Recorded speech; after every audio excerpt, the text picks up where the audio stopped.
Boa tarde, então. Muito bem-vindos e bem-vindas.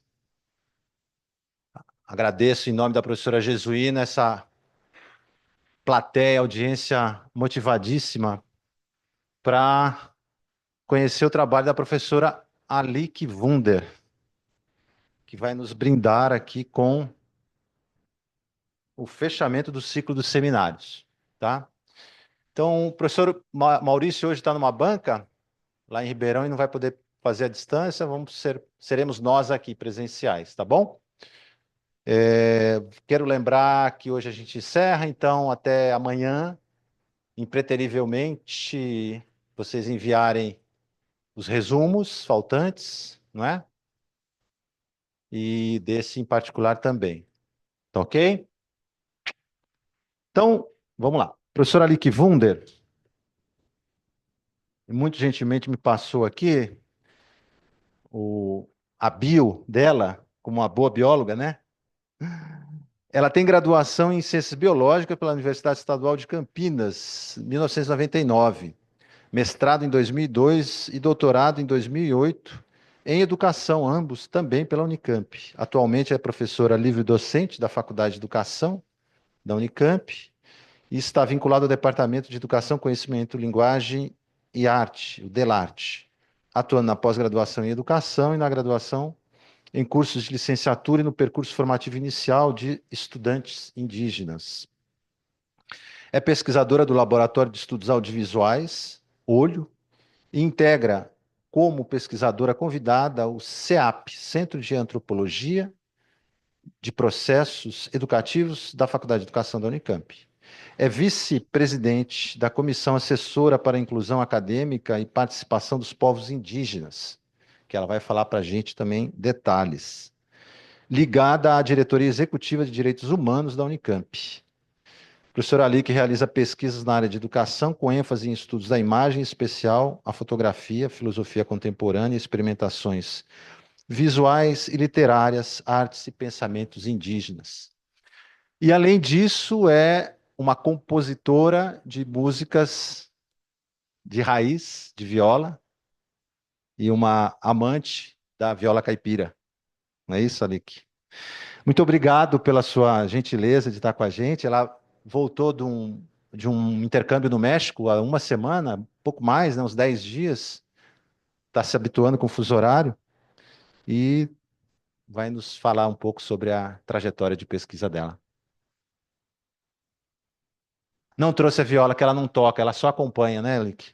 Ela poderia ter trazido o violeiro, mas o violeiro está ocupado. Nós somos testemunha, né, Lick, que ele está muito ocupado. Obrigado, viu? Gentileza sua. Obrigada, Marcelo. Obrigada a vocês por estarem aqui hoje. Muito bom poder vir conversar com vocês sobre alguns movimentos de pesquisa, que são também movimentos de ação política na instituição. E venho já há um tempo conversando com o Marcelo, a gente mora na mesma cidade, em Barão Geraldo, temos relações comuns ali, e temos conversado muito sobre o quanto que o pensamento indígena contemporâneo tem nos movido, nos mobilizado a pensar a educação e o campo de pesquisa onde a gente atua no ensino, na formação de professores, de uma outra maneira. Então, eu venho aqui, assim, muito na ressonância dessas conversas que eu tenho tido com o Marcelo há um tempo já. Sou bióloga, né, assim como o Marcelo, químico, que vai trabalhar com educação, com ensino de ciências, ensino de biologia, formação de professores, pesquisa nessa relação entre ciência e educação. Eu acabei direcionando um pouco para vocês o que eu tenho feito de pesquisa atualmente, que de alguma forma dialoga com o ensino de ciências. Eu vou, enquanto eu falo, passar alguns livros. Achei melhor do que ficar apresentando. Seria melhor vocês mais pertinho. Mas também, se quiserem ficar aí, tudo bem. Só que nós vamos ficar passando livros, né? Vamos ter uma movimentação aí enquanto eu estou apresentando. Então, o que eu pensei aqui partilhar com vocês são dois movimentos, tá? Um primeiro que eu acho importante trazer, porque de alguma forma tem influenciado o meu modo de pensar e estar como professora e pesquisadora na universidade, que é a presença de jovens estudantes indígenas na Unicamp desde 2019 com o vestibular indígena, que é um programa que eu tenho trabalhado muito de perto, porque coordenei até o ano passado, até o ano retrasado, essa comissão que a gente chama de CAIAPI, que é a Comissão Assessora para a Inclusão Acadêmica e Participação dos Povos Indígenas, uma comissão ligada à Diretoria de Direitos Humanos da Unicamp, que assessora a universidade, todos os órgãos da universidade, para qualquer movimento ali de aprimoramento da política de inclusão indígena. Ou seja, é uma comissão que trabalha cotidianamente, seja na construção dessa política, seja também na assessoria dos órgãos que estão lidando cotidianamente com esse encontro de mundos, né, entre o mundo indígena e o mundo universitário, que vocês podem imaginar que não é tranquilo, porque envolve uma série de encontros, de perspectivas de vida, de formas de ser, de viver muito diferentes. Então, eu trago para vocês dois movimentos. Esse movimento, contar um pouquinho para vocês o que está acontecendo na nossa universidade. As cotas não estão apenas na graduação, estão presentes também na pós-graduação. Então, nos últimos anos também temos trabalhado no desafio de produzir pesquisa junto com mestrandos e doutorandos indígenas, que também nos pede um outro movimento de pensamento e de trabalho na universidade. Eu trago essa experiência das cotas e depois eu vou trazer um movimento de um projeto de pesquisa que eu estou desenvolvendo, que envolve justamente olhar para essas produções que eu trouxe aqui para vocês, algumas delas de literatura indígena, produzida por coletivos indígenas, por comunidades, e com a intenção de partilhar seus conhecimentos sobre a floresta. Então, é essa perspectiva da literatura indígena que eu estou estudando e pensando também, junto com outros alunos, em projetos de mestrado e doutorado, as possibilidades de inserção dessa literatura no ensino de biologia, de ciências e na educação em geral. Tá?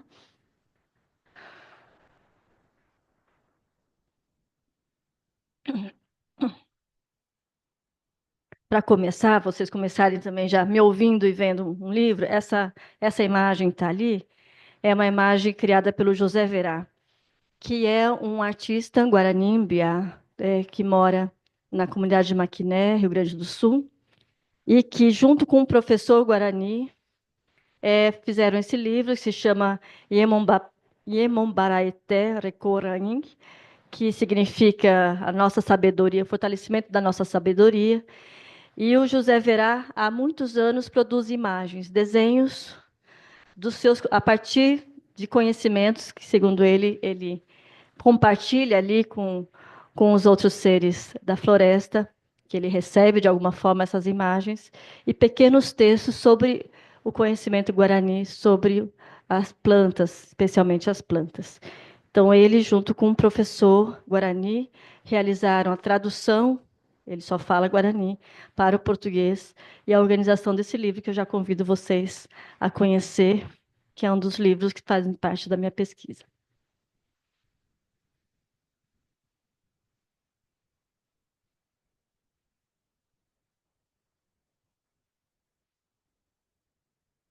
A gente chegar mais pertinho.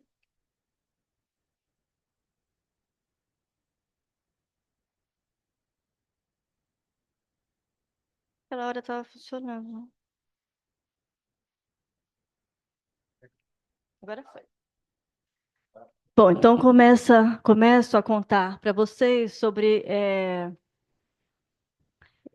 Desde 2019, a gente inicia com a primeira turma de estudantes indígenas nas graduações, né, da Unicamp.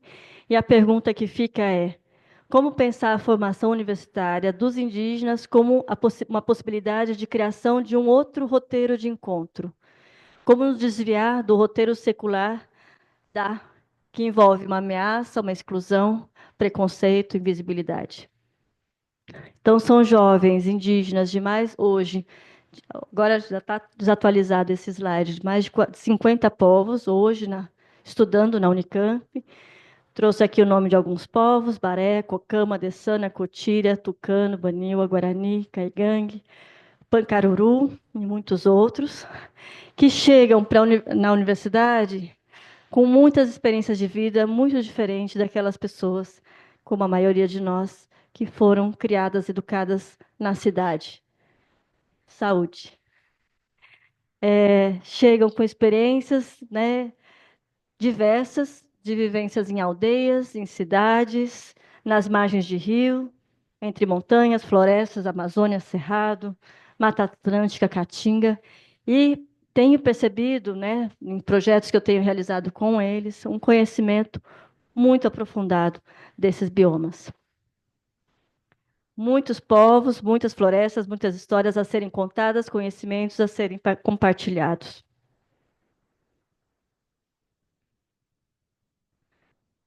Desses 5 anos de experiência com os estudantes indígenas, o que eu posso dizer é que ainda há muito a ouvir, né? Ainda há muito a aprender e a reconhecer sobre o quanto que a escola e a universidade, secularmente, não esteve de verdade, né, à frente, em diálogo horizontal, em diálogo respeitoso com os conhecimentos, com as formas de ser, com os modos de pensar e ver o mundo dos povos indígenas. Então, nos atentarmos às malhas de saber e poder que nos impossibilitam um encontro é um caminho desafiante para seguir inventando outras vias, por meio desse gesto de reconhecimento do desencontro, de nossa ignorância profunda que deseja um novo encontro. O que a gente tem percebido na Unicamp, assim como aqui em São Paulo, né, em grandes cidades, é realmente que a comunidade acadêmica, seja professores, sejam servidores, servidoras, estudantes não indígenas, realmente estão tendo, nesses 5 anos, a possibilidade de efetivamente se encontrar e realizar uma outra possibilidade de encontro que eu estou trazendo aqui, né? Então, o desafio que a gente tem com as cotas é um desafio que envolve, e eu acho que isso é importante a gente lembrar, infelizmente no nosso Brasil a gente precisa lembrar disso, que o programa de cotas para pessoas negras, pardas, indígenas no Brasil envolve um, um movimento, né, político de reparação histórica, né? Isso, infelizmente, na Unicamp, nos diferentes lugares que a gente circula ali com servidores, servidoras, professores, estudantes, é necessário lembrar a que vem essa política, né? Que sentido ela tem como um movimento de reparação histórica, que inclui pessoas, né? Jovens, comunidades, famílias, grupos sociais, secularmente apartados desse direito à educação, ao ensino superior.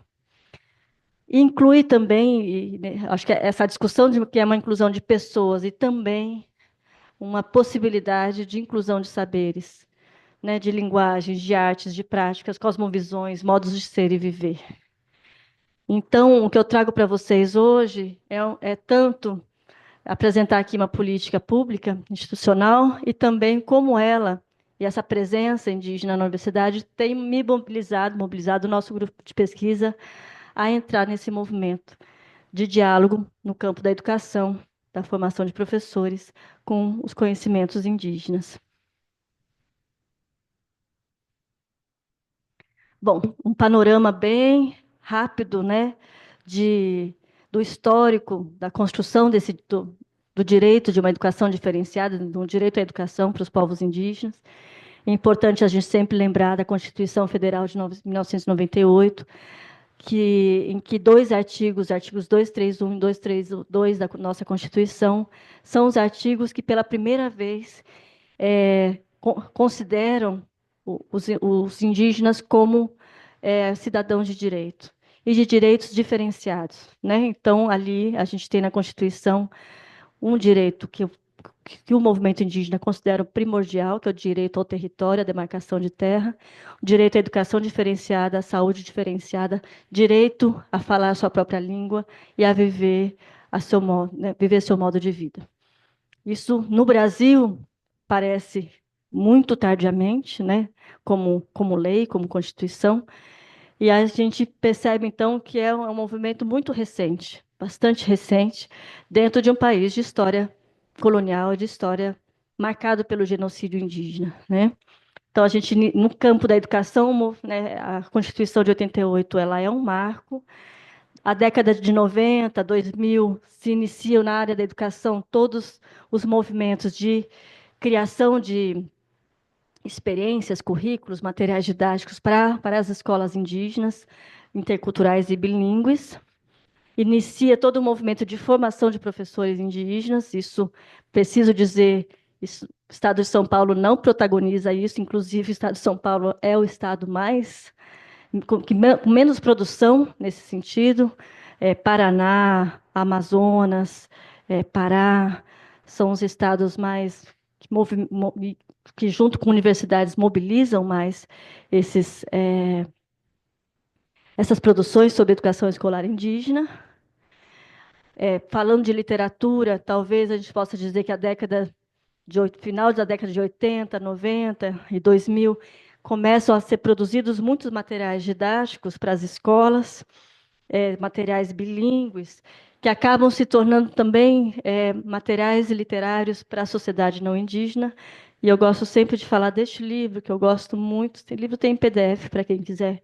É um material riquíssimo para quem trabalha com ensino de ciências, que é um livro sobre o conhecimento das árvores do povo ticuna, que vive ali na cabeceira do Rio Solimões, no Amazonas.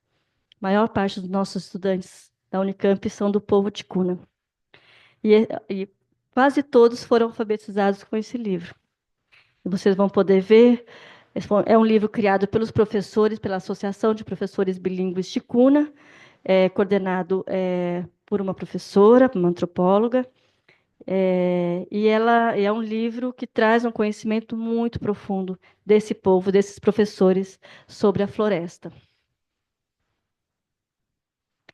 E a gente tem, nos anos 2000, né, com a entrada também do governo Lula, a gente começa a ver uma influência do movimento negro, do movimento indígena em políticas públicas, e toda a luta pela formação de professores, licenciaturas, e vamos trazer aqui uma importante conquista, que foi a Lei Federal de 2012, que é a lei que institui as cotas nas universidades públicas brasileiras. E sabemos, né, que o Estado de São Paulo foi o Estado também que menos aderiu às universidades públicas do Estado de São Paulo, USP, Unicamp, especialmente, Unesp também, não aderiram a essa lei e tardiamente vão realizar seus programas de cotas étnico-raciais. No caso da Unicamp, isso aconteceu em 2016, a partir de uma greve estudantil. Então, é importante dizer que essa foi uma conquista, uma luta do movimento negro, movimento indígena, movimento estudantil, depois com adesão também dos professores da Unicamp. Foi uma greve de mais de 3 meses, dura, em que a principal pauta era a criação do programa de cotas para negros, negras e indígenas na Unicamp. Depois de 3 audiências públicas, a gente aprovou no Consul o programa de cotas, com uma especificidade que é um vestibular indígena específico, diferenciado. E o que eu trago aqui para vocês, rapidamente, é um panorama de como que está essa discussão sobre cotas para indígenas no Brasil, nas universidades públicas, que é um resultado de uma pesquisa que está em andamento, coordenado pela professora Chantal Medartes, da Unicamp também, minha colega, que hoje coordena a CAIAPI, que até o ano retrasado eu estava coordenando, agora eu sou vice-presidente. E a Chantal, junto com um grupo grande de professores, está com um projeto FAPESP chamado Indígenas do Ensino Superior. E a partir desse portal aqui, que foi organizado dentro do CEAP, o Centro de Antropologia de Processos Educativos, vocês conseguem ter todo um panorama das universidades, como cada universidade tem trabalhado com esses programas e aquelas que ainda não realizam, né? Então, eu pedi para ela algumas informações para trazer para vocês aqui, primeiro, o quanto que uma política pública, né, federal, realmente atua nas políticas universitárias. Então, a gente tem, de 2009 a 2019, um aumento de 72 mil, desculpa, de 757% de variação aqui da quantidade de jovens indígenas na universidade, de 8 mil para 72 mil. Agora, é importante a gente ver que a maioria desses jovens, talvez não só jovens, né? A gente precisa dizer que muitos dos professores indígenas no Brasil, talvez a maior parte deles não tem formação universitária. Então, a maior parte deles estão nas universidades particulares, né? Então, aqui, apenas 17 mil, ali essa parte mais amarela, estão nas universidades públicas. Então, a gente vê a demanda, uma grande demanda que existe no Brasil ainda para para as cotas, né, indígenas. A maior parte das universidades privadas que acolhem as comunidades indígenas são as universidades com formação à distância, porque, né, imaginando aí todas as dificuldades de deslocamento. E aqui eles trazem um panorama das 110 universidades públicas estudadas, né, federais e estaduais, no Brasil. Se reconhece aqui que 60 delas não têm ações afirmativas específicas para indígenas, e hoje eu fui buscar uma informação com a professora Chantal, a USP está aqui dentro dessas 60, né, porque ela tem um programa de cotas PPI, pretos, pardos, indígenas, então, que não é considerado específica para indígena. Tem cotas ou um tipo de ação afirmativa, mas não específica. 50 delas específicas para indígenas, sendo que 31 com um vestibular indígena específico e 17 delas com uma prova culturalmente adaptada, que aqui eu não sei muito bem o que seria isso, mas de alguma forma há aí uma preocupação, inclusive na seleção para essa comunidade. E aqui, bem rapidamente, eu trago para vocês um histórico das universidades que já realizavam ações afirmativas para indígenas, mesmo antes da lei. Isso começa com bastante força no Paraná, tá? Onde há uma população indígena grande, Caingangue e Guarani. Também no Pará, a UNB também protagoniza, em 2004, as cotas tanto para indígenas como para pretos e pardos. E isso vai se expandindo para o Brasil. E tudo isso são propostas autônomas das universidades antes da lei, né? Então, a gente vai percebendo que é toda uma construção de uma política pública com experiências aí de universidades. E aqui já é mais recente, a Unicamp ali, no final da fila. Eu gosto de apresentar isso, a gente sempre apresenta porque a gente traz a experiência da Unicamp, nem como aquela que começa esse movimento, não, ela vem atrasada e também não é uma experiência modelar, né? A gente tem discutido, conversado com outras universidades que estão há muitos anos trabalhando, resolvendo os problemas com soluções, às vezes, que a gente bate a cabeça na instituição, e a gente tem feito seminários com essas universidades, buscando trocar informações sobre as políticas de inclusão. E aqui só uma visão geral, atual, sobre as universidades que realizam ação afirmativa para indígena, nos diferentes lugares do Brasil. A gente vê aqui que a região sudeste aqui tem menos ações voltadas para indígenas, né? E aqui o número de vagas que são oferecidas anualmente para indígenas nas universidades públicas do Brasil.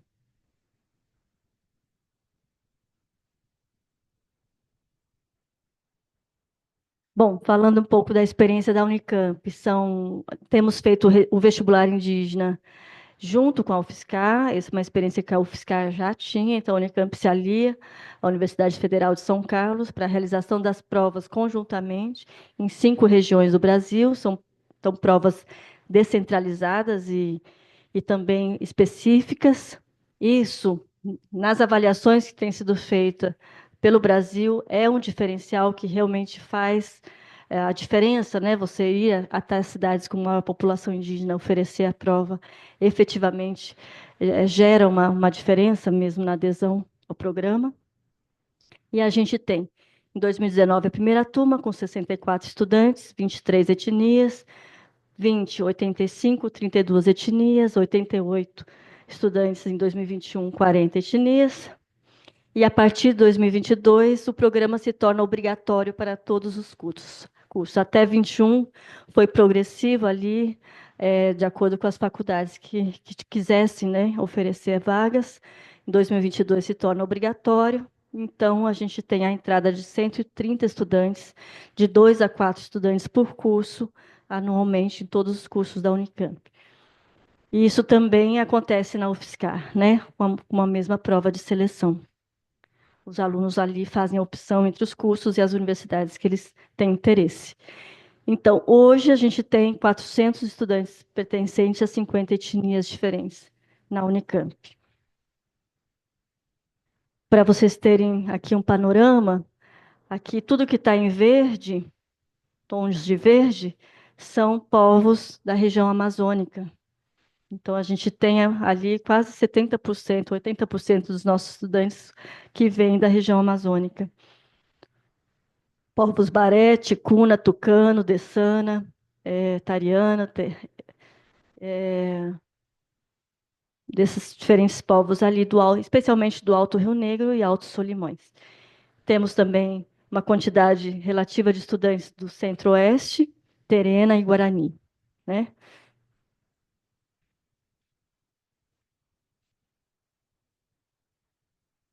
O que a gente considera, nesses 5 anos, um avanço grande que a gente teve, estamos celebrando agora, inclusive, a abertura de concursos de professores para esse programa, é o Programa Formativo Intercultural para Ingressantes pelo Vestibular Indígena, que a gente chama de PROFIV, que é um programa de 1 ano, em que esses estudantes percorrem, antes de entrarem efetivamente nos cursos, com disciplinas específicas e, às vezes, direcionadas às suas áreas, que envolvem, primeiro, um acolhimento, um tempo de chegança. Vocês imaginam estudantes que vivem em comunidades ribeirinhas, ali em outros contextos, chegam para Campinas e, às vezes, demoram alguns meses para se adaptarem a todos, né, as diferenças daí, de vida na cidade. Então, eles têm esse tempo, disciplinas que vão até mesmo possibilitando que eles se conheçam, estejam juntos e devagar chegando ali na cidade, e também tendo algum tipo de apoio. A gente tem boa parte dos estudantes que têm português como segunda língua, então, letramento acadêmico, que também é uma disciplina de português, né, de escrita em língua portuguesa, e uma série de outras disciplinas da área das exatas, também biológicas e saúde, para que eles se fortaleçam para poderem desenvolver os cursos. Isso tudo foi sendo elaborado em conjunto com os estudantes, que foram reconhecendo as suas dificuldades, seja linguísticas, seja pelos impactos de diferenças culturais e também das dificuldades ligadas à formação escolar, né? Fiquem à vontade de fazer perguntas, se tiverem, tá bom? Podem me cortar aqui, levantar a mão. Dispositivos institucionais de permanência, acho que, na verdade, a nossa comissão tem trabalhado especialmente com isso, batendo muito na tecla de que não adianta que eles estarem lá, eles precisam estar vivendo na cidade de forma digna e com todas as condições. Então, a gente tem uma bolsa de auxílio social, conseguimos aprovar há pouco a abertura dos restaurantes universitários nos finais de semana, a vaga na moradia estudantil e auxílio moradia ou auxílio moradia. Então, esses apoios, praticamente todos os estudantes indígenas na Unicamp têm porque efetivamente, dentro da seleção socioeconômica, eles integram ali as comunidades mais vulneráveis, né? E também, eu acho que isso a gente está ainda mais devagar, mas estamos caminhando no sentido de maior acompanhamento pedagógico, né? Em grupos de acompanhamento, projetos específicos e esse programa que a gente acaba de aprovar, que vai iniciar agora em 2025. E muitos desafios, muitas dificuldades, né? Primeiro, vocês imaginem estudantes e famílias de estudantes vivendo na cidade sem nenhum tipo de rede de apoio. Então, qualquer situação emergencial de adoecimento, né, de morte ou qualquer dificuldade, eles são estudantes sem redes de apoio mesmo. Então, há ali todo um trabalho de constituição de uma rede de apoio para além dos estudantes, para que essas famílias e esses estudantes estejam bem em situações emergenciais, e a CAIAPI trabalha efetivamente nessas situações também. Estabelecer diálogos com lideranças indígenas. Então, a gente tem, desde o começo, chamado algumas lideranças para conversar conosco e nos ajudar a construção dessas políticas. Inclusive, dentro da comissão, há representantes da sociedade civil. A comissão, estava contando para o Marcelo, efetivamente, todo ano, todo mês, a gente tem uma grande assembleia. É uma comissão formada por 30 pessoas que representam os estudantes, servidores, professores, mas efetivamente quem quiser participar, participa, e os estudantes participam muito. Boa parte deles são filhos de lideranças, nasceram em associações, enfim, sabemos que os movimentos sempre tiveram que se organizar para sobreviver e tudo mais. Então, são estudantes com muita experiência de participação política. Então, a CAIAPI acaba sendo um grande fórum, uma grande assembleia, e também é um espaço de aprendizado para a gente, né? Nós, professores que estamos ali, de entender que a ideia de representação política, de participação política, para eles é bastante diferente do que os formatos acadêmicos de representação discente, em que só uma pessoa fala e vota.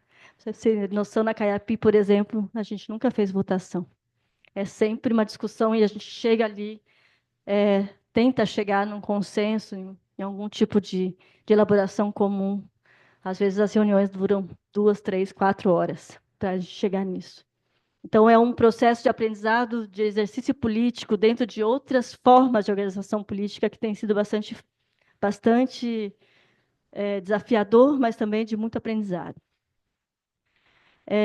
Bom, e aí sim, há vários outros desafios, né? Por exemplo, cursos, aqui na USP talvez seja parecido, que são gratuitos, né, numa universidade pública, mas que exigem que o aluno compre materiais, como o curso de odontologia.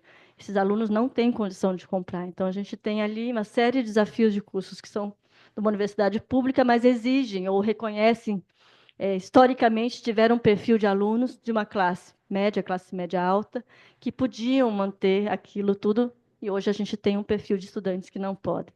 Então, como resolver essas situações? Alunos que não têm computadores, né? Muitos cursos de exatas exigem que o aluno tenha um computador, um programa que gire tal programa, e precisa ser um bom computador, né? Então, sempre, até um momento em que a comunidade estudantil era uma comunidade de classe média, média alta, que poderia ter. Claro, a gente sabe que sempre tiveram estudantes que não podiam, mas, de alguma forma, hoje, esse número de estudantes cresceu. Então, a universidade vai sendo apresentada a novos desafios. Hoje, a gente está lutando por uma bolsa diferenciada para os estudantes que vêm com suas famílias. A gente não conseguiu isso ainda. E garantir o transporte deles até a Unicamp, até Campinas. Isso a gente já conseguiu para aqueles que chegam. Mas imagine que há estudantes que passam 4, 5 anos na universidade e nunca voltam para visitar suas famílias, porque é um transporte muito caro. Próxima luta é a gente conseguir algum tipo de auxílio de férias, pelo menos em algum momento da formação deles. Bem, então eu trouxe para vocês um pouco de um panorama de o que tem sido o nosso trabalho na Unicamp hoje. E agora eu entro num outro panorama, que é dessa minha pesquisa, que hoje, felizmente, já tem a participação de estudantes de graduação, de mestrado, indígenas que já se formaram, né, e que estão participando conosco dessa pesquisa e já trazendo ali demandas de suas comunidades e trazendo conhecimentos e lógicas aí bastante interessantes. Bom, contextualizando um pouco vocês sobre esse lugar onde eu trabalho, pesquiso, que é o Laboratório de Estudos Audiovisuais, Olho, um laboratório de estudos da imagem dentro de uma faculdade de educação. E uma pergunta que nos guia, trouxe aqui uma pergunta um pouco ampla, que tem a ver com as pesquisas do grupo, que é pensar como que as imagens nos educam. E como as imagens atuam sobre as nossas subjetividades, nossos modos de ver o mundo. Dentro do olho, há pessoas que trabalham com cinema, arte contemporânea, literatura, teatro. Algumas pessoas têm feito alguns diálogos com pensamento indígena e pensamentos afrodiaspóricos também, e muito com a filosofia. Como abrir neste mundo o mundo dos outros possíveis pela arte do encontro na diferença? Essa é uma pergunta que tem mobilizado muito as nossas pesquisas no nosso grupo. A gente tem realizado pesquisas movimentadas por pensamentos e experimentações artísticas pelas fronteiras férteis entre arte, educação e filosofia da diferença. E aqui eu trago um pensador, que é o Gilles Deleuze, francês, que tem nos ajudado a pensar essa ideia de diferença. A diferença como potência e não como problema, né?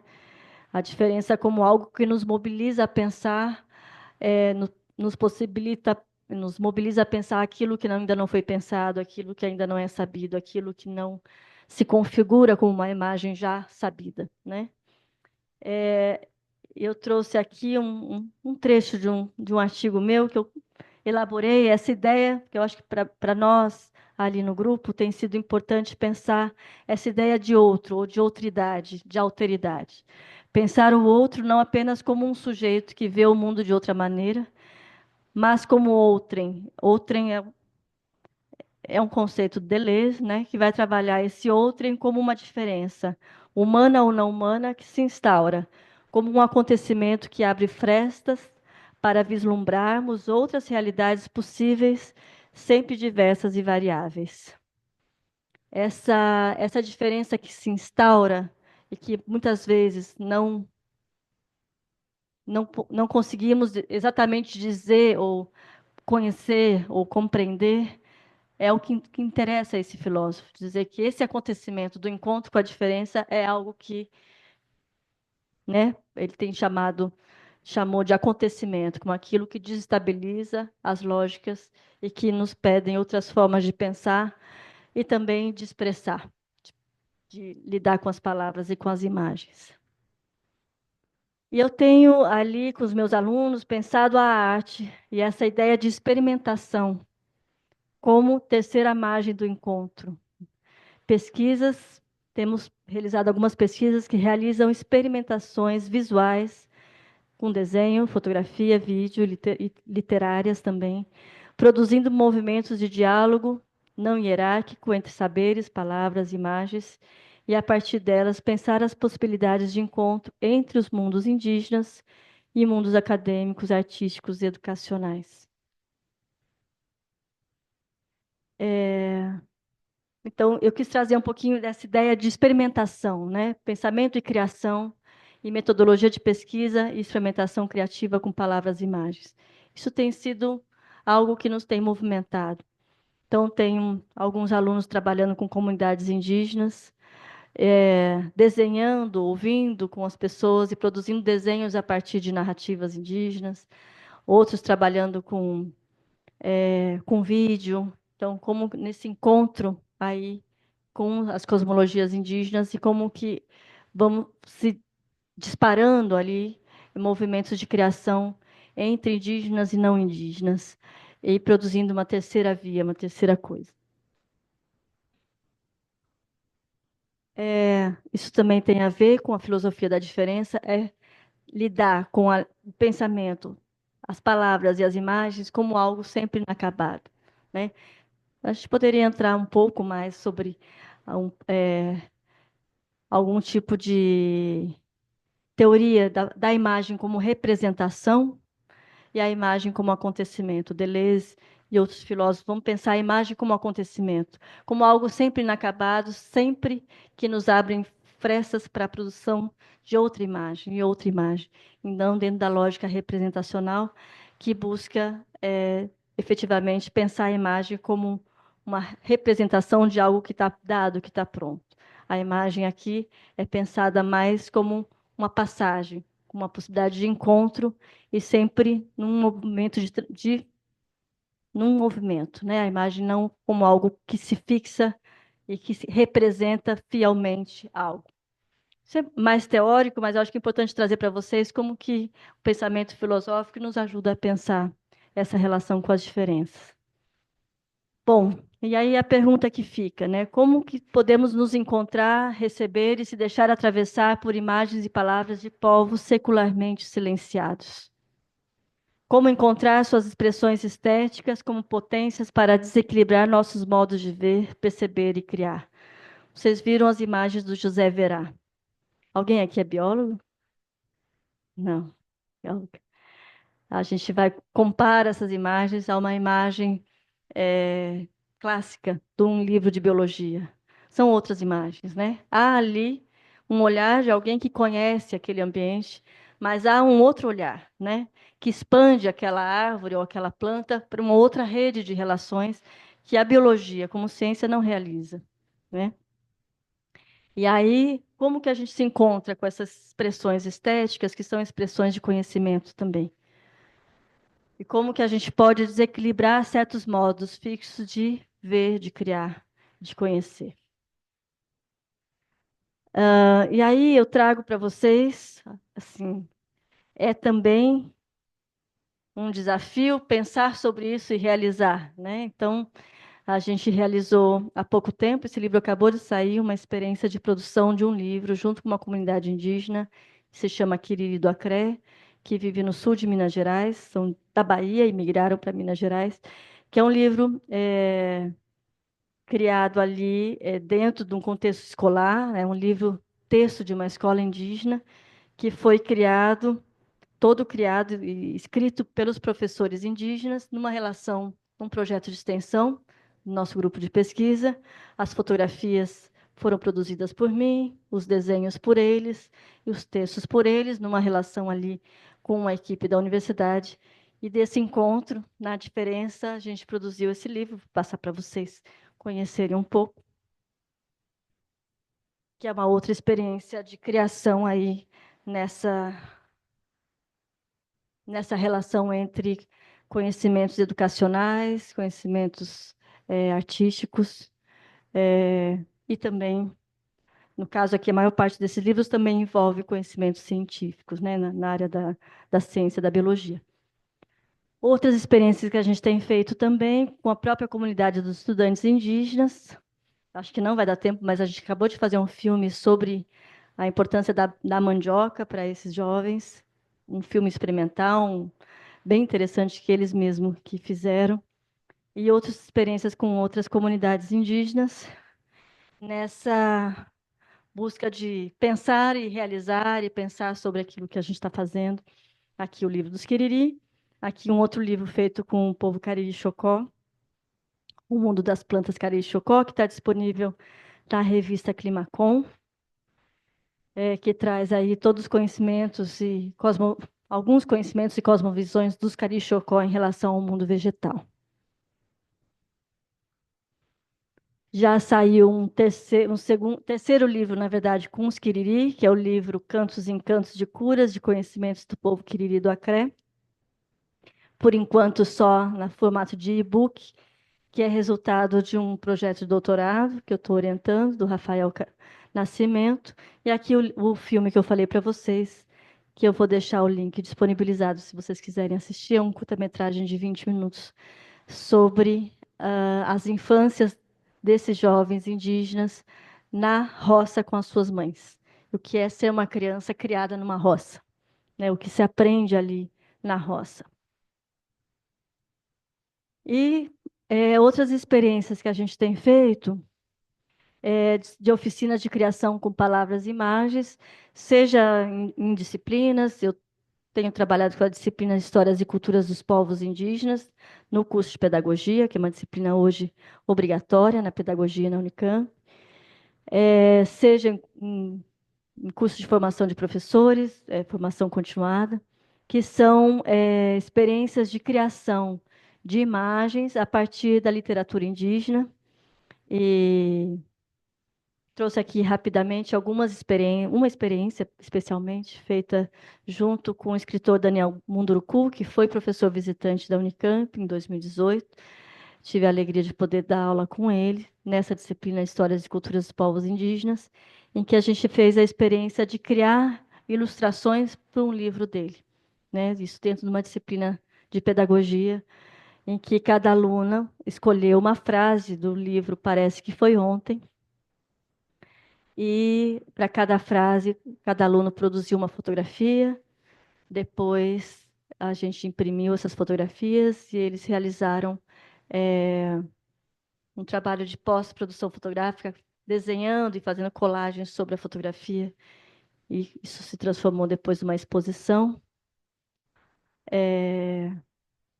E também como uma forma ali da gente perceber a literatura indígena como um modo de encontro ali com todas as cosmovisões, no caso aqui a cosmovisão Munduruku, e como que esse encontro com as palavras, com essa literatura, produz imagens. E como que a gente continua produzindo imagens com essa literatura, produzindo, por exemplo, uma ilustração para essa literatura.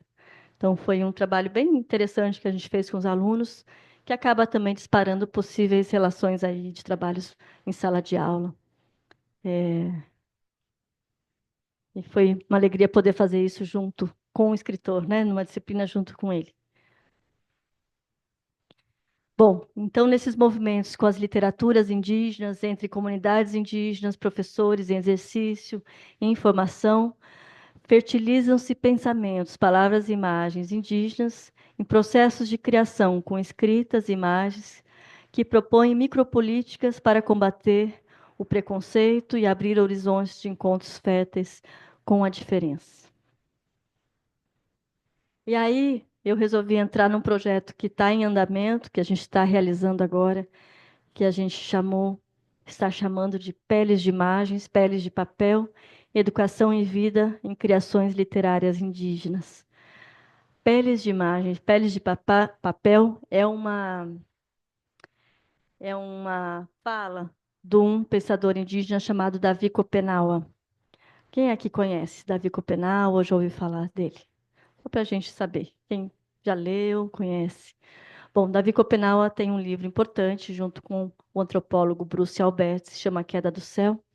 E nesse livro ele vai dizer, olha, vocês não indígenas só conseguem pensar o conhecimento a partir das peles de papel, os livros, né? E que ele também, em alguns momentos, chama de peles de imagens. Então, é interessante a gente pensar que, para o indígena, as nossas palavras são imagens. Quando a gente olha para um grafismo indígena, a gente vê imagem, né? E a gente também, alguns indígenas falam, não, isso aqui é a nossa escrita. Então, como que ele vai embaralhando essa ideia, né, do que é.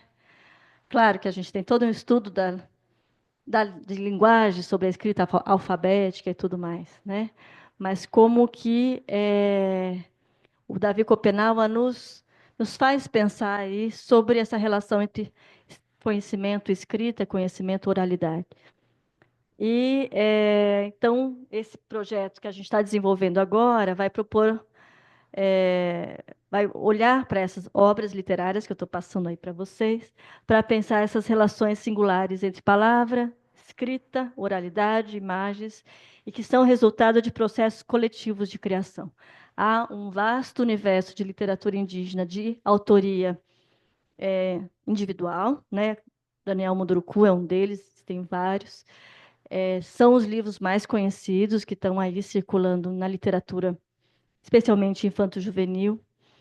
Estive agora no México e percebi o quanto que o Brasil tem uma produção de literatura indígena muito vasta em comparação com outros países da América Latina, especialmente o México. Lá a produção literária indígena é muito mais no campo da poesia, e não tanto na literatura infanto-juvenil. E eu acho não, tem pesquisas que mostram isso. Tem muito a ver com as políticas públicas também, com a lei, com as leis que obrigam a, a trabalhar conhecimento indígena e conhecimentos africanos e afrodiaspóricos no currículo escolar, que fez com que as editoras buscassem, né, os escritores e escritoras indígenas, negros, negras, para a produção desses livros. Então, a gente tem aí também resultados de políticas públicas na produção literária brasileira, mas aqui, especialmente, a gente está olhando para esses livros de produção coletiva, que vão, inclusive, colocar em certo cheque toda a ideia de autoria dos livros, né? E vão nos possibilitar pensar essas fronteiras férteis aí é, do, dos conhecimentos, dos modos de ser indígena e com a educação, né?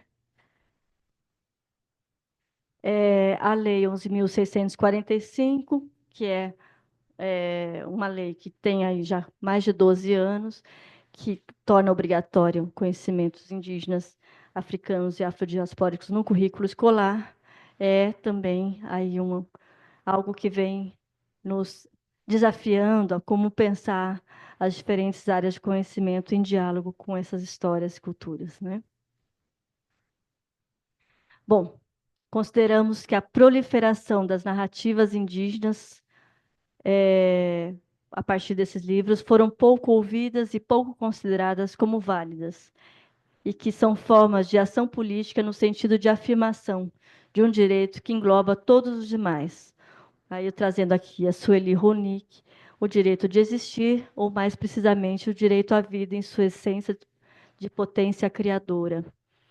A gente tem olhado para esses livros, e alguns deles especialmente, e como que esses livros, a maior parte deles são livros de interesse inicial das comunidades indígenas. E é bastante interessante a gente pensar que o livro, assim como Davi Copenau atrás, e aqui eu trouxe A Queda do Céu, ele vai dizer, olha, vocês só consideram conhecimento aquilo que está no papel.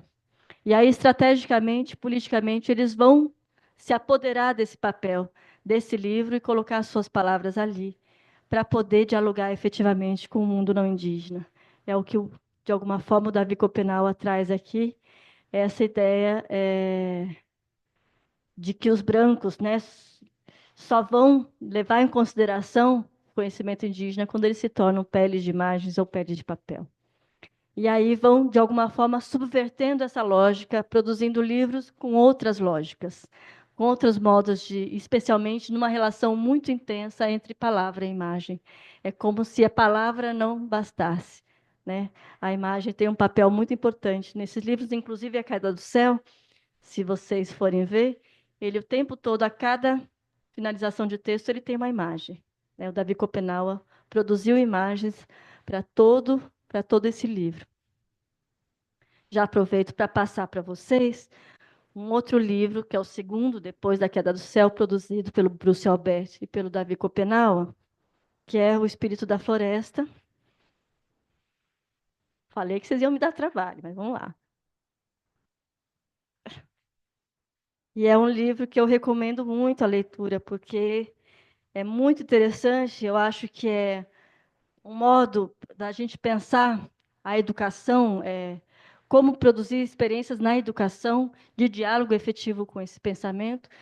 Me parece que a própria produção desses livros, da relação ali do Bruce Albert com Davi Copenaua para produzir essas obras, é uma grande inspiração de modos de relação, né? Porque ali esse livro especialmente, a gente vai percebendo um antropólogo e um pajé indígena falando sobre a floresta e buscando ali uma interlocução, mesmo compreendendo que aquele antropólogo, ou a nossa sociedade não indígena, nunca vai chegar à compreensão de um Yanomami sobre o que é a floresta. Mas há aí um exercício de diálogo e de compreensão mútua. Na diferença, né? Na diferença. Aqui, para quem não conhece o Davi Copenaua, então essa palavra essa expressão pele de imagens, pele de papel, vamos nos convidar a pensar os livros de autoria indígena e suas relações criativas e singulares entre os conhecimentos sobre a vida, as palavras e as imagens. É isso que eu estava falando agora, né? Como que a gente pode olhar para essas produções como efetivamente encontros que mantenha a diferença, né? Não é simplesmente colocar no papel o pensamento indígena. Há artistas, fotógrafos, desenhistas, editores, num exercício de fazer daquela obra efetivamente o resultado de um encontro. Isso é bastante forte na obra A Queda do Céu, que é uma obra do encontro entre duas pessoas muito diferentes e que durante 20 anos vão produzir uma obra coletivamente, né? Um outro exemplo que eu queria trazer bom, deixa eu falar um pouquinho de um conceito que para a gente também é bastante importante do Ayrton Krenak, que é a ideia de alianças afetivas, e tem um texto dele, eu acho que tá no Futuro Ancestral, também está na internet, em que ele vai trabalhar essa ideia de alianças afetivas. Bom, como vocês sabem, Ayrton Krenak, um pensador ambientalista indígena que passou, né, na vida, né, de todos os tipos de violências, né, de expulsão do território, de migração forçada e muitas outras violências ligadas à é, expulsão mesmo dos Krenak de sua terra. Os Krenak viveram uma situação muito violenta na ditadura militar, né? E Krenak vai, nesse texto, é bastante interessante o quanto que ele vai elaborando uma ideia de relação política com a sociedade não indígena a partir da ideia de alianças afetivas. E ele, nesse texto, ele vai dizendo como que na vida dele ele foi percebendo essa possibilidade e trabalhando com a ideia de é,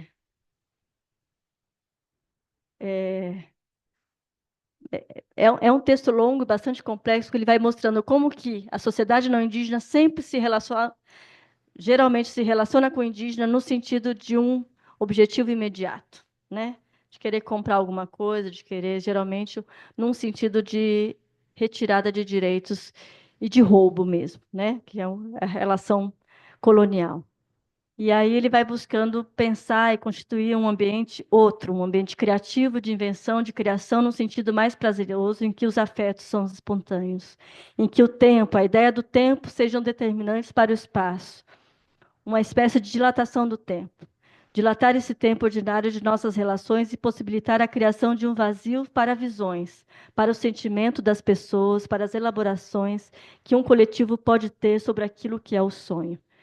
Então ele vai dizendo como que algumas situações da vida dele ele encontrou com pessoas não indígenas para poder produzir essa dilatação de um tempo, de uma imaginação de uma outra forma de encontro.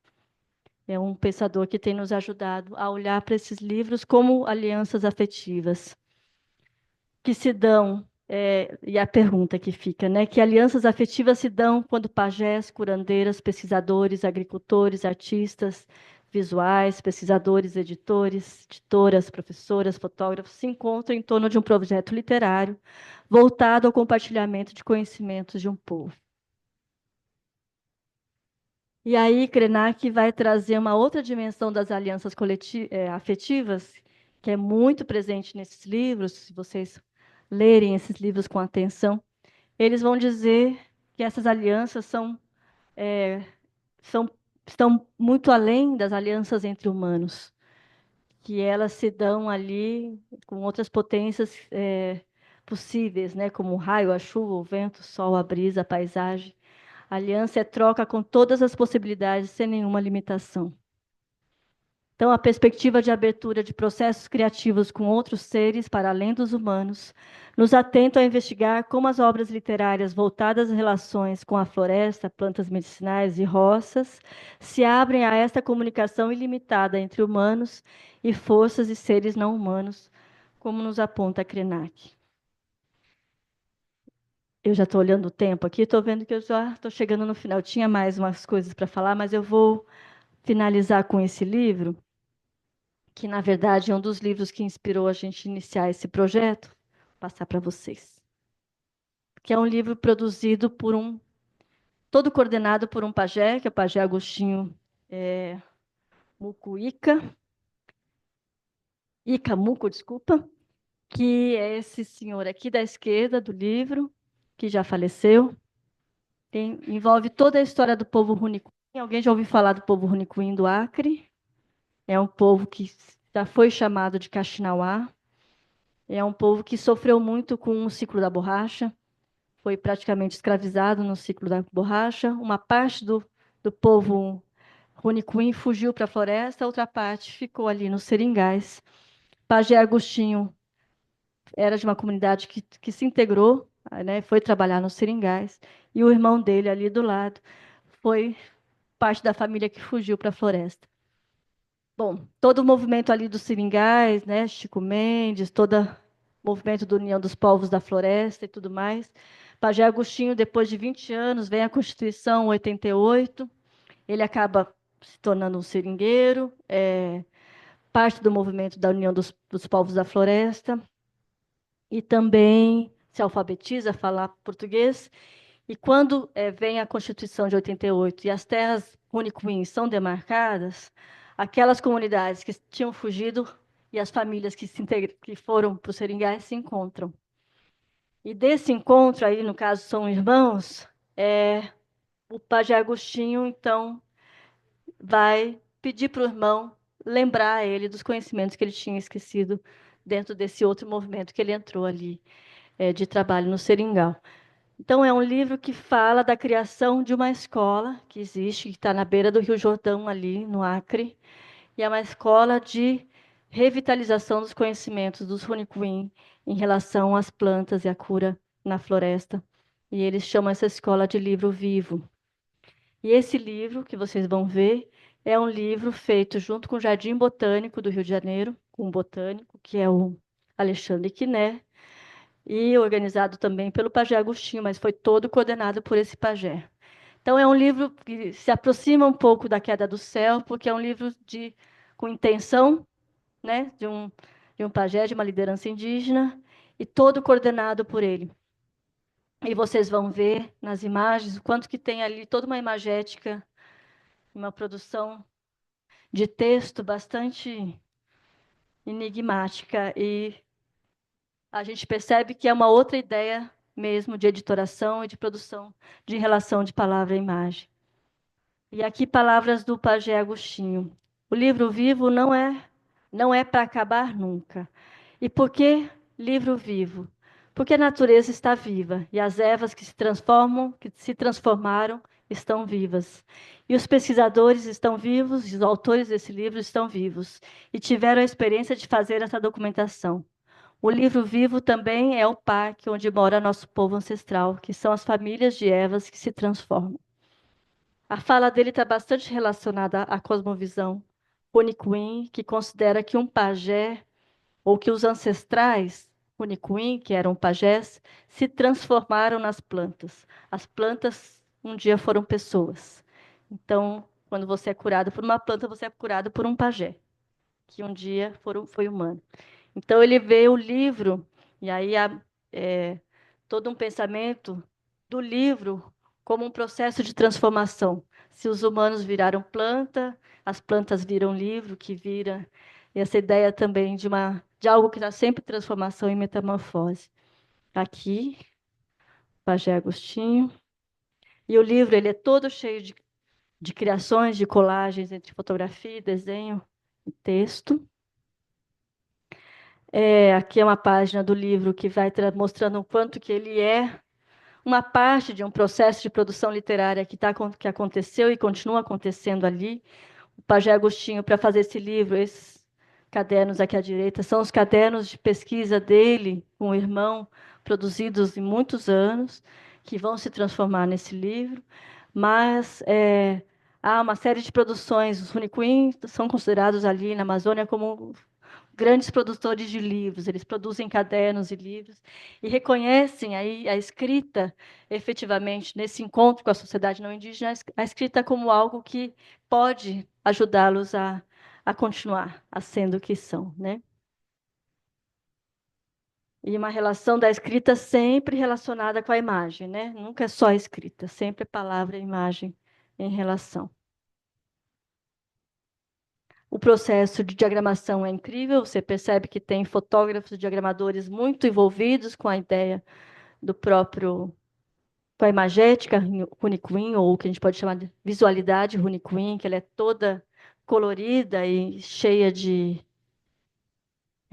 vocês percebem a diferença entre esse livro e o livro dos Guarani, que é um livro muito simples, com poucos traços aqui. É um livro barroco, né? Cheio de imagens. Aqui a própria ideia de pele de imagem, né? Super presente. Essa pele, né, do corpo sempre inscrita com, com as imagens da floresta. Como que o livro vai trazendo isso também.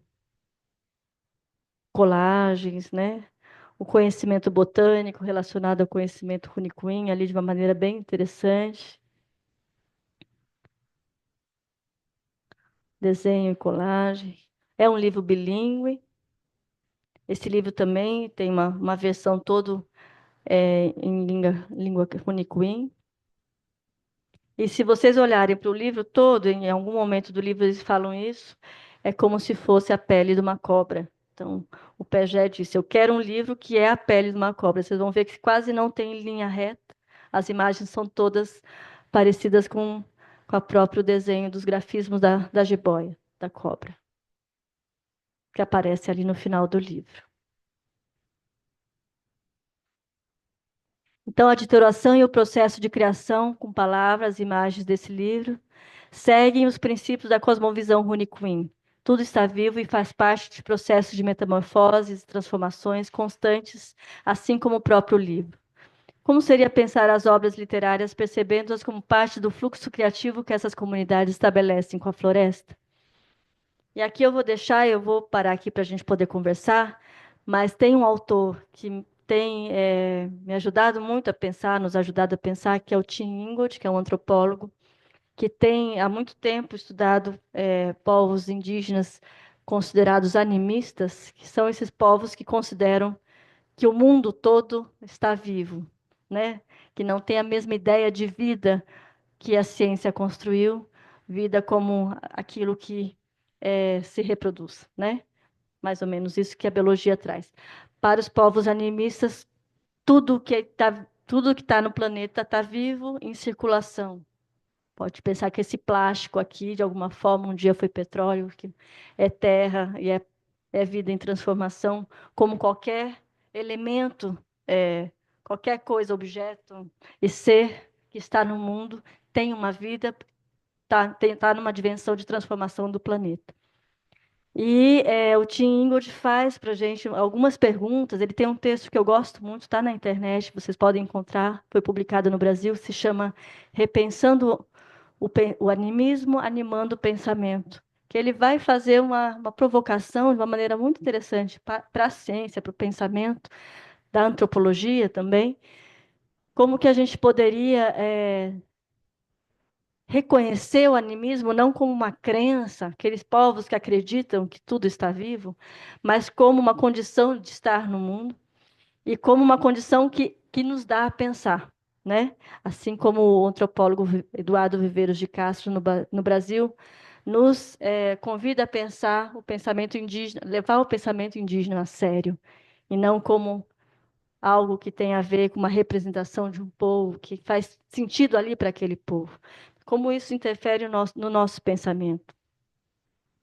E o Tim hoje vai trabalhar com essa ideia de que o animismo é um modo de ser que implica em estar vivo e aberto ao mundo em nascimento contínuo. É um texto muito bonito, que vai trabalhar com o sentido de vida para os povos considerados animistas e como isso nos dá a pensar. E aí, finalizando, o Tim hoje vai trazer que os seres não vivem em um mundo pronto, mas surgem em um mundo que está em constante transformação, informação constante ao longo das linhas de seus relacionamentos. E, ao final, ele vai trabalhar com essa ideia de como é que a ciência pode se aproximar do animismo. E a gente traz essa pergunta para a educação: é possível um diálogo entre o animismo e a educação? Como essas obras literárias podem nos colocar em diálogo com essas outras antologias e nos provocar a pensar a vida de outras maneiras também? Aí, eu acho que eu finalizo aqui e vou passar outras obras para vocês conhecerem. Duas do povo Guarani e uma experiência incrível de uma pajé Pataxó, que é Japira Pataxó, que a gente já convidou para estar na Unicamp uma vez, que são também livros que têm a intenção de partilhar conhecimentos sobre a vida, né? Dessas pessoas que reconhecem o livro como essa possibilidade do diálogo. E aí eu vou finalizando agora, acho que foram meus 50 minutos. E eu não vou apresentar tudo para a gente poder conversar. Bem? Obrigada.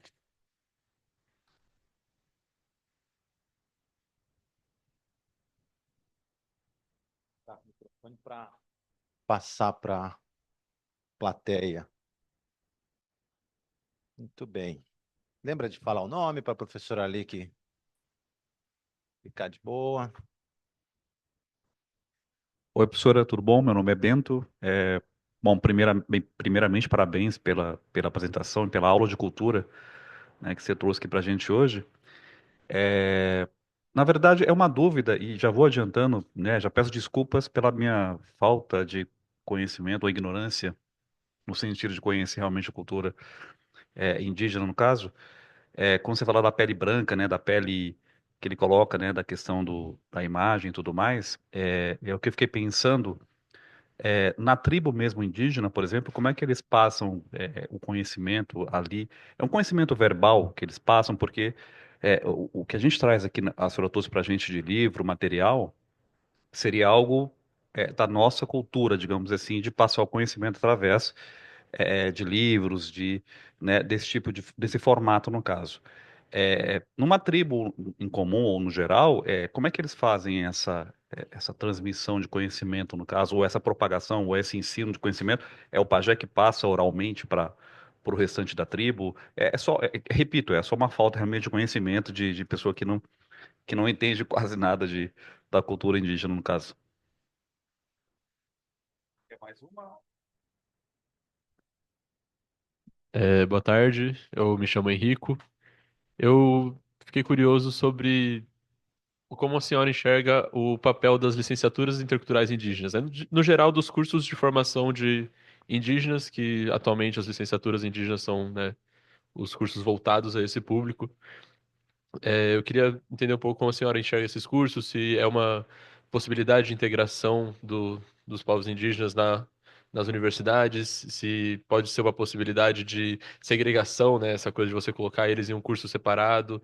Ou eu tentei dar uma pesquisadinha para ver como que rola na Unicamp, parece que tem alguns semestres, acho que são 2 semestres de núcleos de disciplinas que eles fazem especialmente para integração. Se a senhora puder comentar um pouquinho como rola lá também, obrigado.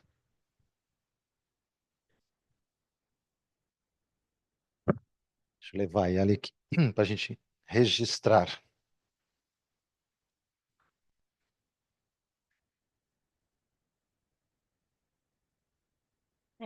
Bento e Henrico, é isso? Bem, bom, legal. Bento, então, falar das comunidades indígenas no Brasil, assim, é falar de uma diferença de realidades muito grande. Então, é difícil dizer como acontece ali nas aldeias, né? A gente usa mais a palavra aldeia ou comunidade.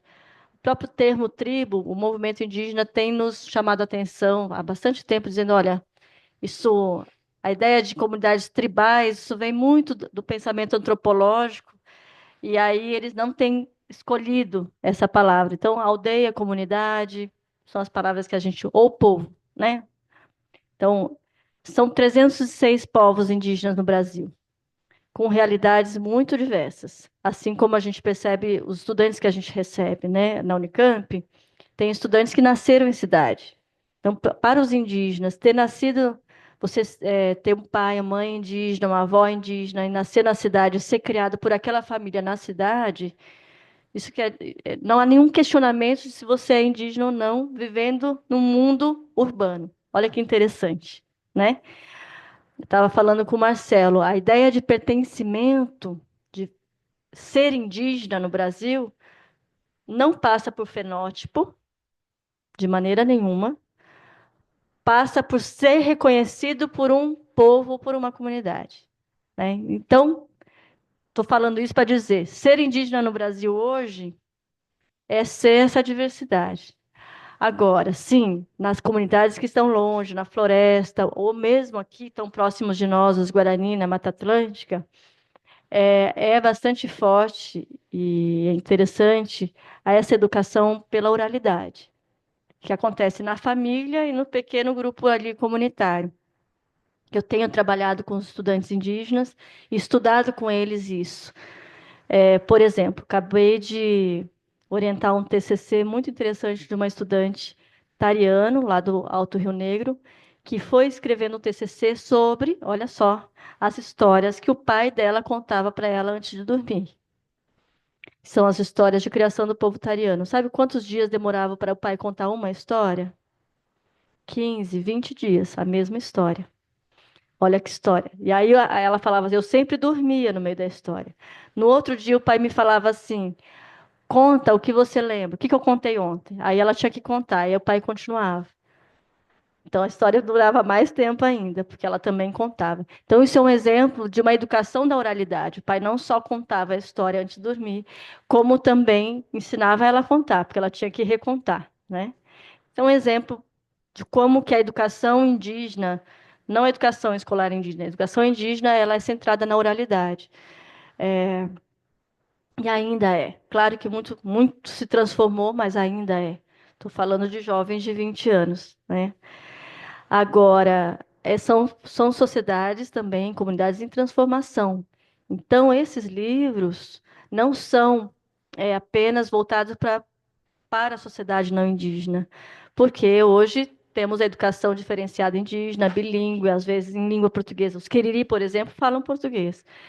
Então, são livros também voltados para as suas comunidades, para as escolas.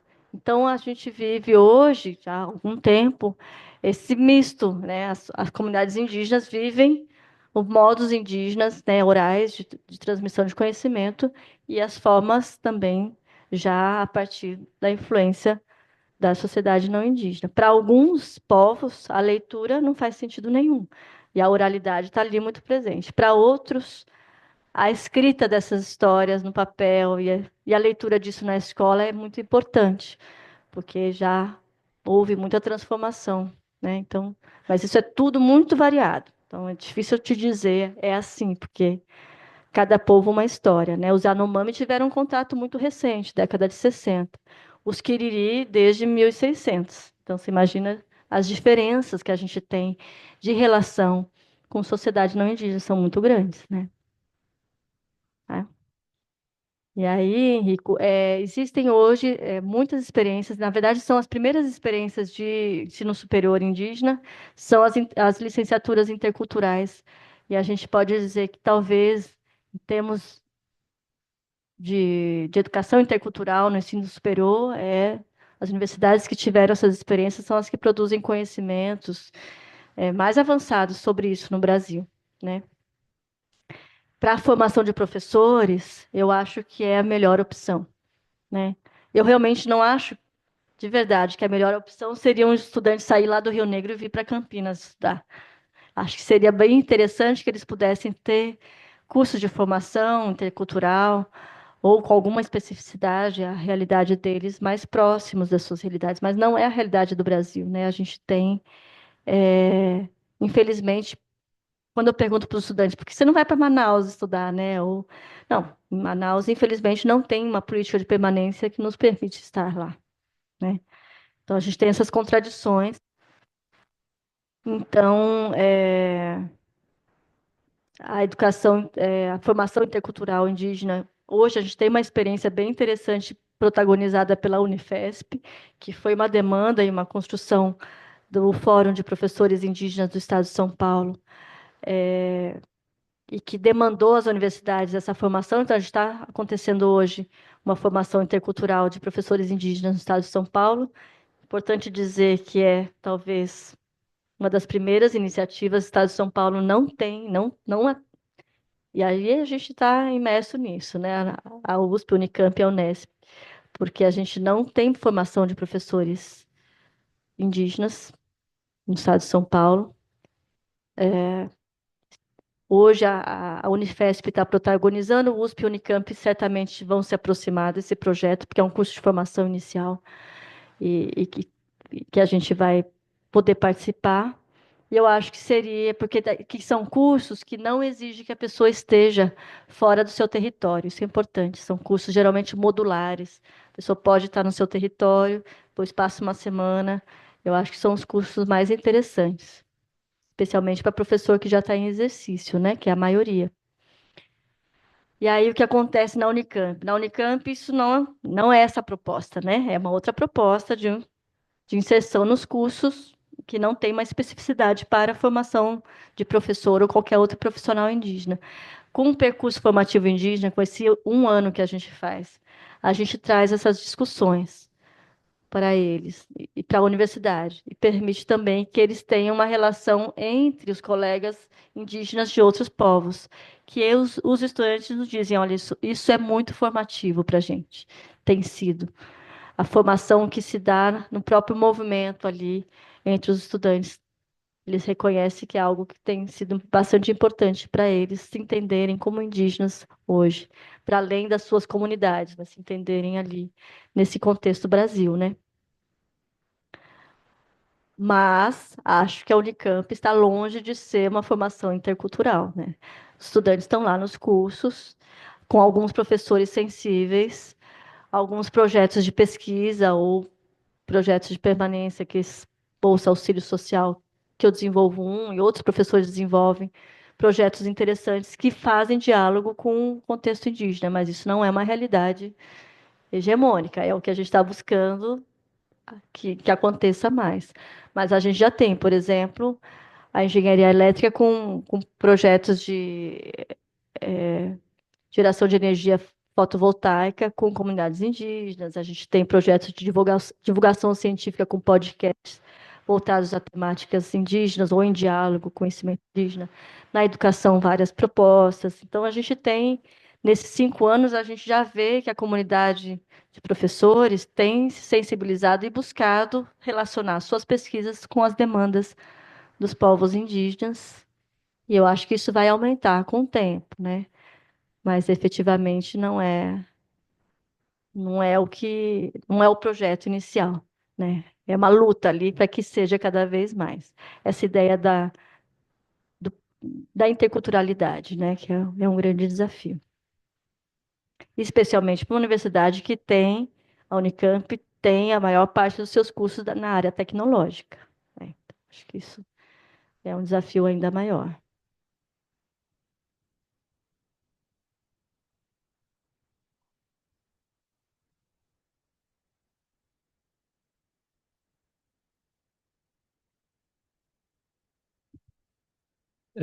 Eu queria perguntar sobre um gráfico que a senhora mostrou da distribuição de estudantes indígenas em universidades, instituições de superior de ensino privado e ensino público, né?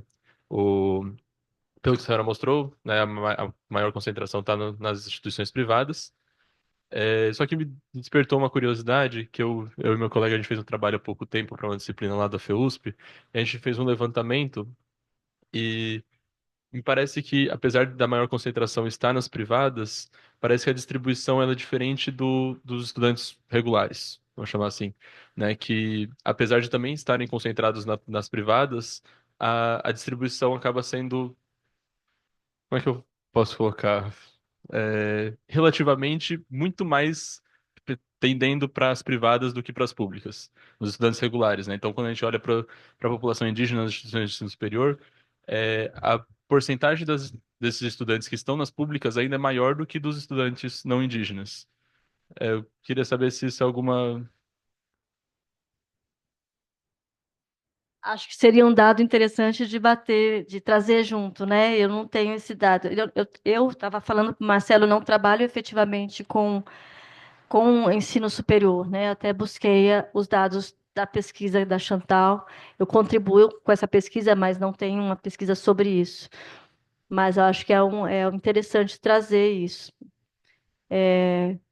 Proporcionalmente, em relação aos estudantes não indígenas, é ainda maior a presença pública, né? Isso é uma boa notícia para os indígenas, né?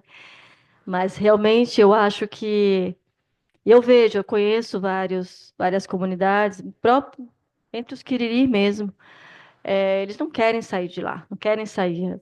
Vou lá ser todo ano fazer propaganda para eles irem para fazer vestibular na Unicamp. Lembrando que boa parte dos jovens casam muito cedo nas comunidades indígenas. Então, quando estão com idade para ir para a universidade, já tem dois, três filhos, né? Ir para uma cidade com dois, três filhos, né? Uma mudança familiar não é fácil. E aí, os estudantes queriam mesmo. Os professores da escola, a maior parte não tem formação e fazem esses cursos de pedagogia à distância para ter pelo menos um diploma para poder, se caso abra um concurso, poder prestar um concurso. Isso que a gente vê aí em geral.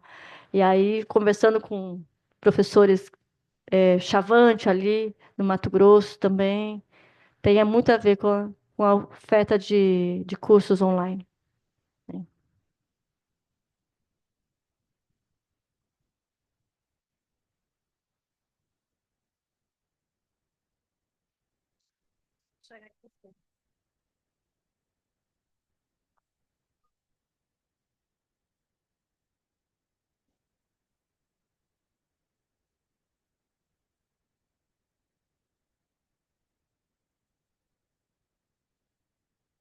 Professora, muito obrigada pela sua fala. Eu gostei muito de conhecer a experiência da Unicamp, não conhecia. Meu nome é Ana Carolina, eu faço mestrado aqui. E aí eu tenho, assim, eram duas perguntas, mas aí eu acho que pela sua fala não são tão perguntas, mas são reflexões que eu vou fazer junto com o que a senhora já falou, né? A primeira coisa foi que eu observei, quer dizer, eu não observei uma fala muito explícita a respeito, por exemplo, de uma disputa de poder, ou da guerra na qual esses indivíduos estão inseridos, né? É, E aí eu fiquei me perguntando como a Unicamp, como instituição, ela trabalha, né, através dessa comissão que a senhora falou que compôs, né, para se tornar um espaço propício para que esses povos façam suas articulações em relação à sua própria sobrevivência biológica, né, porque a gente fala de povos que têm a sua sobrevivência biológica em risco, né, são povos que estão sendo de fato dizimados, né. É, e eu faço essa pergunta entendendo que universidade não é movimento social. Eu sei que são coisas diferentes. Porém, a universidade também não está alheia a esse movimento, né? E aí eu faço essa pergunta também, me lembrando de uma experiência que eu conheci no Enebio, de uma professora, não vou me lembrar o nome, mas que trabalhava numa licenciatura intercultural indígena no Mato Grosso, ou no Mato Grosso do Sul, não me lembro em que lá, por exemplo, eles tinham mensalmente um espaço que acontecia até à noite, eu me lembro dessa característica, em que as lideranças indígenas se reuniam junto com lideranças políticas que, dentro das demandas que eles tinham naquele momento, tinham alguma forma de atender ou fazer alguma articulação em relação a essas demandas, né? E aí eu faço essa pergunta também, entendendo que a maior parte dos estudantes, como a senhora disse, são da Amazônia, né? E aí, para esses povos, é muito difícil se pensar fora do território, né? Sem território não tem povo indígena. Então, para poder fechar uma série, como eu disse, é mais um conjunto de reflexões, mas para poder tentar fechar essa reflexão, com uma pergunta mais fechadinha, seria então como é que a universidade, a Unicamp especificamente, tem trabalhado para poder fazer com que esse espaço não seja o movimento social, porque a universidade não é movimento social, mas que ela é propícia, ou ela acolhe, ou ela é aberta, né?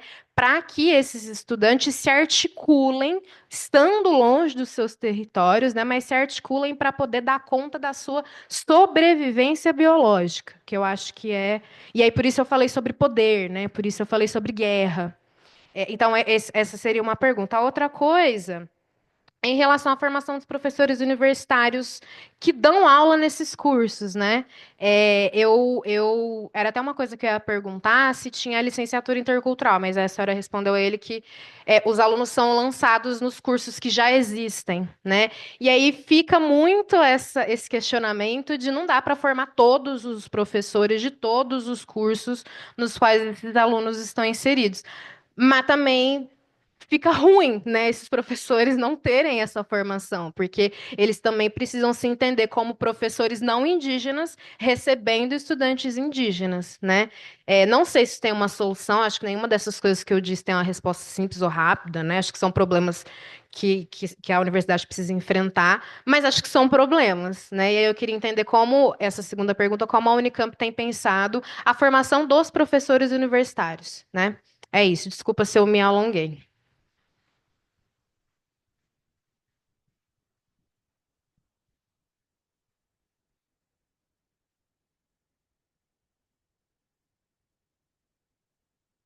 Eu esqueci seu nome.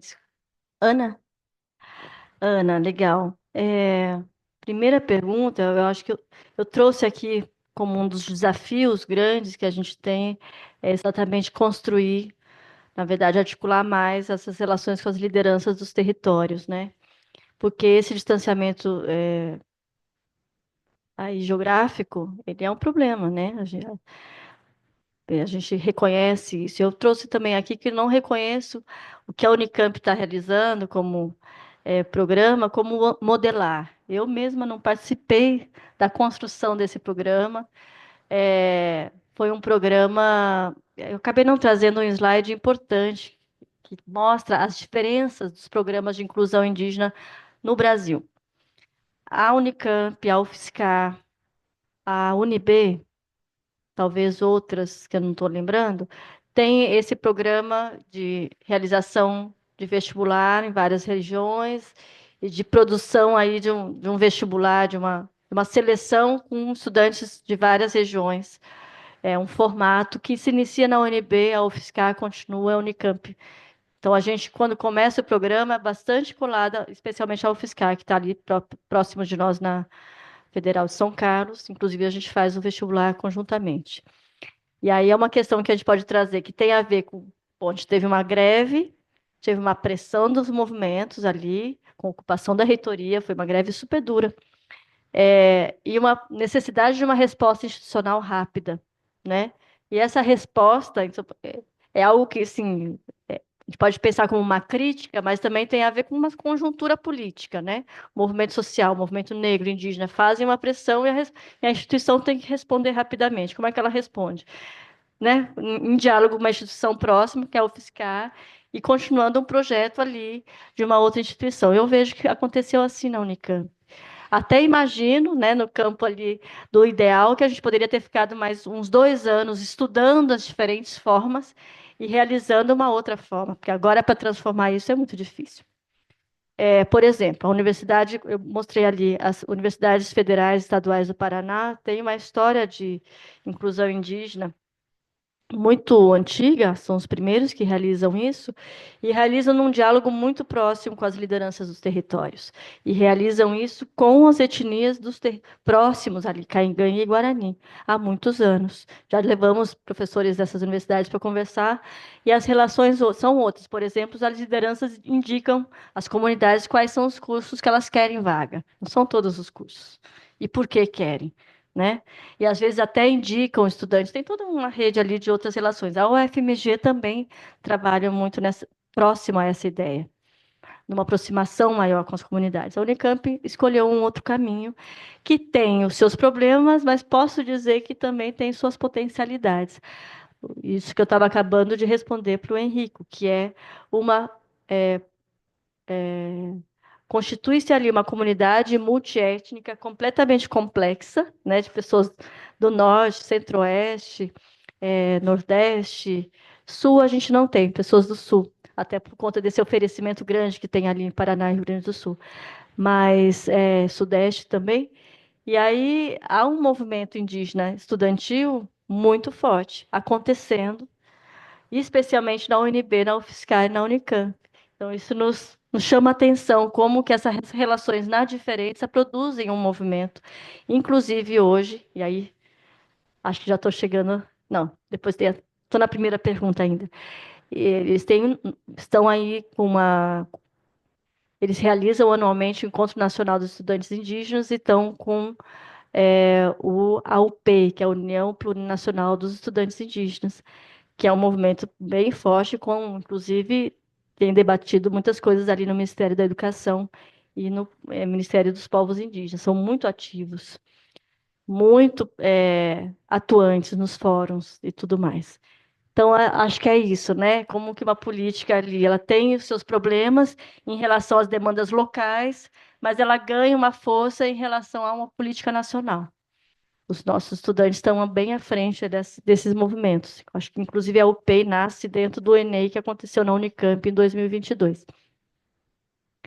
É isso que eu vejo em relação à sua primeira pergunta, mas eu acho que não dá para ficar por aí. Eu acho que a gente tem que, e estamos buscando projetos de extensão, parcerias de pesquisa, inclusive na Caiapi, fazendo seminários, trazendo essas lideranças. Tá? Essas lideranças têm sido chamadas para seminários e para realizar a avaliação da própria política com eles, ouvindo as críticas, ouvindo as possibilidades de mudança de algumas coisas. Por exemplo, a questão das passagens. As associações indígenas do norte falaram assim: como assim? Vocês vêm fazer o vestibular? Vocês vêm convidar nossos estudantes para vir para cá e não pagam a passagem? A gente está aqui com um pedido de 50 passagens por ano para São Paulo. A gente não dá conta, não está no nosso orçamento. Resolvam isso. E aí a gente conseguiu mobilizar a universidade para colocar no seu orçamento o pagamento das passagens. Então é isso, eles já atuam, mesmo de longe, eles atuam e pressionam. Mas, claro, estando longe, especialmente pelo custo das passagens, eu adoraria ter um projeto de pesquisa ali no norte, no Alto Rio Negro. É muito difícil a gente se organizar para estar mais próximo. Mas eu acho que a longo prazo isso vai acontecendo cada vez mais. A gente já tem projetos que nascem da presença indígena na universidade, pelos alunos, projetos de pesquisa já sendo desenvolvidos nas regiões amazônicas. E a segunda pergunta é uma questão, né? A gente sabe que o professor universitário, nós, né, somos um tipo de gente que não quer se formar, né? Que acha que já está formado, vamos falar a verdade. Então, a gente tem realizado encontros de formação de professores universitários com pouca adesão. Como que eu vejo que as pessoas se formam mais, os professores, na relação? E aí faz uma fala, né? Usa um termo que não é, o aluno vai lá e diz que não é esse termo, e numa relação que às vezes ela se torna conflituosa. Mas vejo ali na minha faculdade, na Faculdade de Educação, a gente teve muito problema no começo. Os alunos, e aí a gente lá dentro, naquela comunidade que eu sou mais próxima, a gente foi indicando algumas, olha, um exemplo. Professor muito bem intencionado da área da educação que quer dialogar com um estudante com a realidade indígena. E que na aula fala, olha, fulano, você que é Baré, me fala como que é, né, sei lá, o currículo de uma escola Baré. O aluno não sabe, né? E aí ele recebe uma pergunta ali de uma coisa que ele não sabe. E aí ele se sente mal por não saber responder. Então a gente diz, olha, se você tem um estudante indígena, você quer dialogar com conhecimento, pergunte para ele, olha, você não quer vir nos falar, pesquisar sobre o que acontece no seu povo e nos contar? Ele se prepara e ele vai, se ele quiser, né? Então, a gente também, devagar, a gente vai percebendo que, às vezes, o interesse de dar uma luz a algum tema pode, na verdade, ser recebido por aquele aluno como uma intimidação, porque nem sempre ele tem um conhecimento profundo sobre o seu povo, né? Então, a gente também vai aprendendo a isso. Agora, há situações de preconceito, já aconteceu, inclusive, na Faculdade de Educação, já tivemos problemas, já tivemos que conversar com professores, já tivemos várias situações complexas. Mas uma formação sem a presença deles não é possível. Então, essa formação se dá muito nessas relações. Eu acho que a gente, em 5 anos, já avançou muito, muito. Coisas que eu ouvia nos primeiros anos, pelo menos as pessoas sabem que não podem falar, né? As pessoas já têm noção de que as suas falas são, muitas vezes, precisam se rever, que são expressões ou modos de pensar que expressam um preconceito, né? Isso também com os estudantes de periferia, estudantes negros, negras, né? Das comunidades LGBTQIA+. Acho que hoje a gente está, em pouco tempo, avançou bastante. Mas o desafio da formação ainda existe. Mas posso te dizer isso. A gente abre curso de formação e a adesão é muito pequena. Também professor universitário é um tipo de gente muito ocupada também, né? Além de não querer se formar. Mas vejo que há uma geração nova de professores muito aberta chegando. Aqueles que estão há mais tempo e vendo a universidade mudar em muito pouco tempo estão um tanto assustados. E às vezes, alguns deles resistentes a fazer qualquer tipo de modificação da sua prática, né? E aí é o grande desafio, né? Obrigada. Muito bem, muito obrigado. Estamos às 18 horas, as nossas colegas responsáveis pela finalização aqui do script já estão aqui.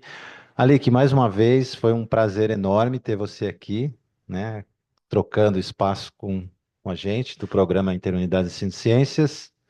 E a gente espera que em breve a gente possa se encontrar, né, aqui nesse auditório ou em qualquer outro lugar para colocar adiante os trabalhos, os estudos e mais as práticas em torno da formação indígena brasileira, principalmente agora que a gente tem um ministério, eu acho que isso é um avanço, mas que o ministério também está se propondo a pensar uma universidade indígena, né? Foi uma das coisas que, pelo tempo que a gente tem, é uma outra discussão, quem sabe você volta aqui, né, para falar para a gente sobre a Universidade Indígena do Brasil, que está sendo gestada agora por esse Ministério dos Povos Indígenas. Obrigado. Pessoal, dia 26, semana que vem, temos o nosso fechamento. Um bolo especial que a Mariana vai trazer, Mariana, né, para gente. E uma conversa sobre como é que foi o semestre. Tá legal? Obrigado e até terça que vem, então.